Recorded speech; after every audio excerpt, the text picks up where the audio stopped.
আসসালামু আলাইকুম, সবাই কেমন আছেন? আশা করি সবাই ভালো আছেন।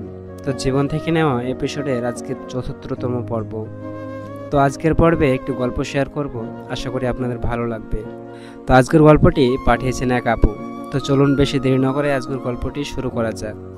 আমি পরিবারের বড় মেয়ে, খুব আদরের মেয়ে আমি। ২০২২ সালে আমার মনের বিরুদ্ধে আমাকে বিয়ে দেন আমার পরিবার। আমার জীবনের ফার্স্ট লাভ ছিল আমার স্বামী। আমি মানুষটাকে অনেক ভালোবাসি। এভাবেই কেটে গেল একটা বছর। ২০২৩-এ রমজান মাসে তার ব্যবহার চেঞ্জ হয়ে যায়।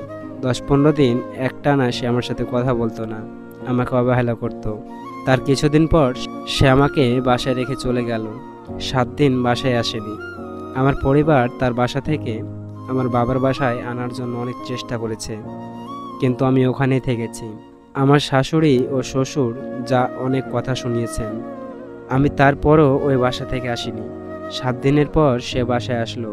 এসে সিদ্ধান্ত নিল আমাকে ডিভোর্স দেওয়ার এবং আমাকে ডিভোর্সও দিয়ে দিল। আমাকে ডিভোর্স দেওয়ার পর ৭ দিনের মাথায় আমাকে ফোন করে কান্না করলো। সে নাকি আমাকে ছাড়া ভালো নেই।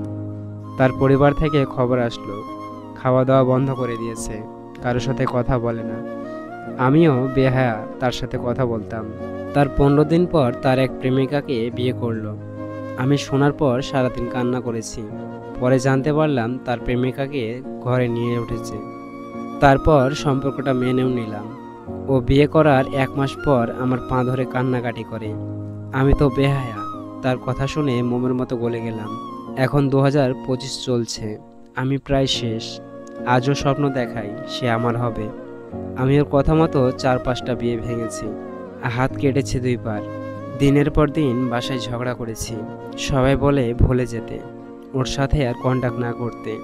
আজ পবিত্র রোজা ছিলাম, আজকেও সারাটা দিন চোখের পানি আটকাতে পারিনি। আমি মানুষটাকে অসম্ভব ভালোবাসি, না পারছি তাকে ছাড়তে, না পারছি তার জীবনে যেতে। আসসালামু আলাইকুম, আজকের গল্প এখানেই শেষ। সবাই আপনাদের মতামত কমেন্টে জানাবেন। ধন্যবাদ সবাইকে।